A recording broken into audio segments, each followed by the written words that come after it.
درود دوستان، بعد مدت ها اومدیم دوباره در سطح شهر دوشنبه کمی فیلم بگیریم و قدم بزنیم و با همدیگه کمی صحبت کنیم.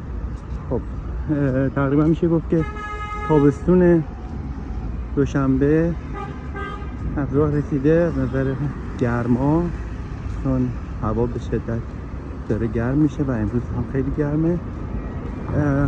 من تصمیم گرفتم که امروز شنبه یه سری به کتابخونه ملی تاجیکستان بزنم و میخوام که اونجا در بخش فارسی یه سری کتاب ها رو که مد نظرم هست مطالعه کنم. با من همراه باشید تو این مسیر. خب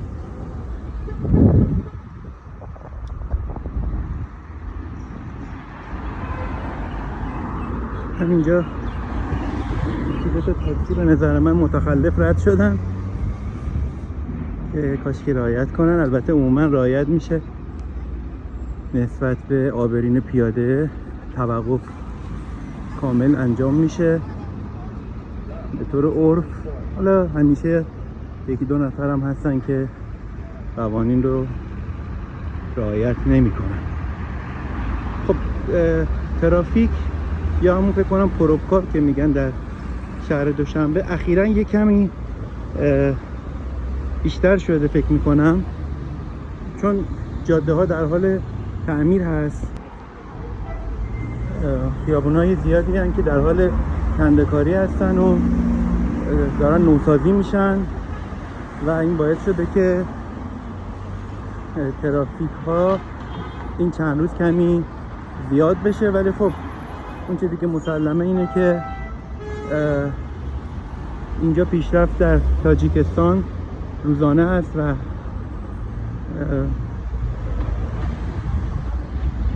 داره کلاً تعمیرات و نوسازی‌های زیادی انجام میگیره که در آینده نزدیک اثرات خودش رو در سطح شهر نشون میده و خیلی خوبه که دولت محترم به فکر شهرسازی هست. خب اینجا دانشگاه اسلاویایی رو میبینید که فکر میکنم دانشگاه مشترک روسیه و تاجیکستان باشه که از اینجا خیلی ها ممکنه بورسیه بشن به کشور روسیه یا کشورهای روسی زبان به این ترتیب. خب لهجه شیرین تاجیکی رو میشنوید اطراف من.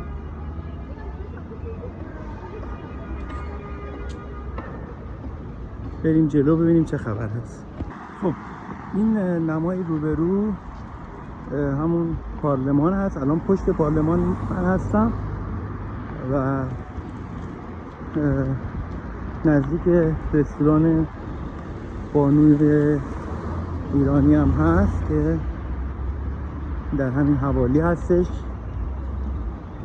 ضمناً برای دوستانی که دنبال کارهای ترجمه اسناد و مدارک هستن میخوام بگم که همین نزدیک رستوران بانو چند تا مرکز ترجمه هست که شما اگر نیاز به ترجمه مدارک و اسناد دارید میتونید که به اونجا مراجعه بکنید و ترجمه لازم رو انجام بدید. خب عمدتاً مناطق سرسبز هست در دوشنبه و یکی از شهرهای زیبای خاورمیانه است در آسیای مرکزی. واقعاً آسیای میانه میشه گفت که شاید کمتر شهری همه باغ و پارک و سرسبزی داشته باشه. از این نظر خیلی عالی هستش. در مورد حالا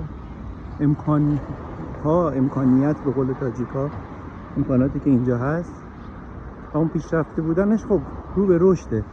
کلاً طبیعتاً یه سری حالا زیرساخت‌ها باید انجام بشه، حالا مترو و زیرساخت‌های بزرگ در حال تجدید هستن، طراحی شدن برای سالهای آینده و اون مدرنیته و اینکه پر از امکانات و زیرساخت‌های شهری باشه به تدریج در تاجیکستان انجام میشه. خب همین حالا هم کم نیستن، واقعا شرایط خوب هست. ماشین‌های شهر دوشنبه عمدتاً مدل بالا هستن. خب بعضی دوستان راجع به وضعیت پوشش و حجاب میپرسن، حالا به ویژه مخصوصاً که وقتی تابستون میشه.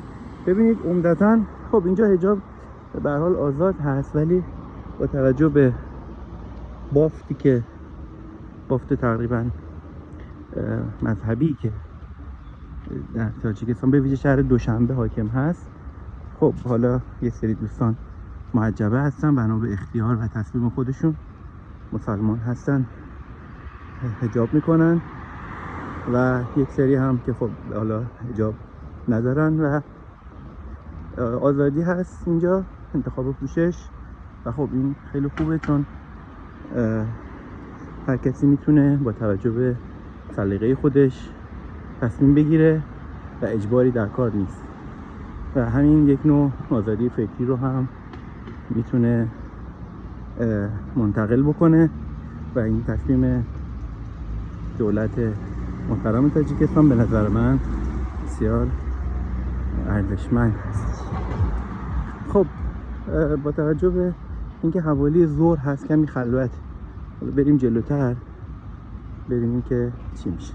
برداشتی که من از روابط مردم اینجا دارم، راستش احساس میکنم انگار همه یه جورایی با هم آشنا هستن، انگار همه همدیگر رو میشناسن، یه نوع دوستی خاص، یه نوع نمیدونم شاید برادر خواهری مثلا بینشون باشه که اون اعتماد لازم رو به همدیگه دارن و اعتماد به هم دارن و خیلی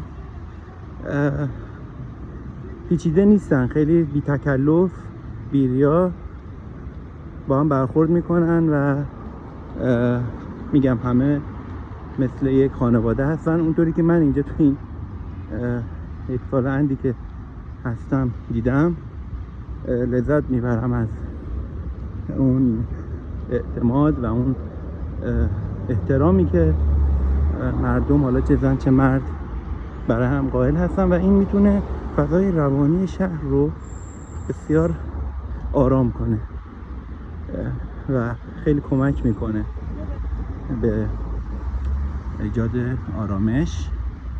در غیر این صورت خب ما شاهد هستیم که ممکنه در بعضی کشورها مزاحمت‌های خیابانی زیاد باشه، دخترها نتونن، خانم‌ها نتونن راحت تردد بکنن در سطح شهر، ولی اینجا تا جایی که من میبینم واقعا اینطوری نیست و مردم رعایت میکنن، جوان رعایت میکنن. کمتر دیدم که آسیبی برسه از نظر روی روانی به خانم‌های این شهر و با خیال راحت هر ساعتی بخواد میرن میان، نصف شب کلا خیلی خوب و راحت برای اعتماد دارن به جامعهشون، اعتماد دارن. این چیزی که من دارم میبینم و فکر میکنم درست باشه. حالا باز در ادامه توضیحات دیگه رو هم خدمتتون میدم. اضافه کنم اینو که قطعا این راحتی که خانوم ها دارن مربوط به آقایون هم میشه، آقایونی که رعایت میکنن و فرهنگی که جا افتاده در احترام به حقوق زنان و عدم مزاحمت براشون خیلی خیلی ارزشمنده به نظرم این برخورد آقایون و فرهنگ خوبی که اینجا نهادینه شده. بسیار من براشون احترام قائل هستم. خب یکم قرمز بمونیم، میشیم به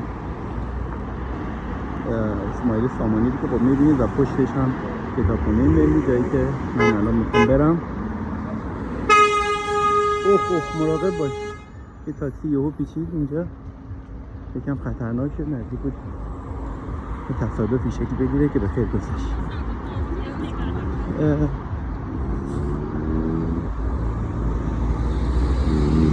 اینجا کلا به نظام خانواده هم خیلی اهمیت داده میشه، اون سلسله مراتب احترام های بزرگترها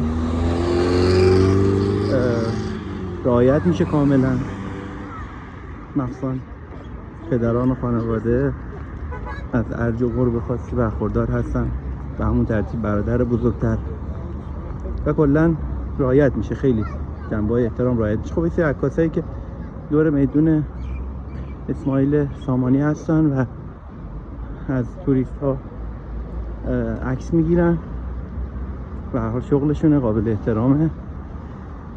بهار دوشنبه هر جایی که شما برید جز زیبایی و تراوت گلها چیزی نمیبینید. ببینید همه جا اینجوریه، هر پارکی شما برید تا چشم کار میکنه این گلهای زیبا که مشاهده میکنید واقعا زیباست. میگم یک جا نیست، هر جایی برید همینطوریه و خیلی لذت بخشه. چه کار قشنگی کردن شهرداریای اینجا و همه جا گلکاری کردن، همه جا درخت و سبزی و روشنایی میاد و بسیار بسیار با ارزش است. خب بریم سراغ کتابخونه کم کم. کتابخونه همونجوری که میدونید نقشه قدیم ایران زمین و تاجیکستان عزیز اینجا هست. در زمان اسماعیل سامانی در سامانیز استیت در واقع در قرن که مشاهده کردید اینجا نوشته بود پرشین سی، نقشه تاجیکستان در دوران سامانی که وسعت بسیار خوبی هم داشت.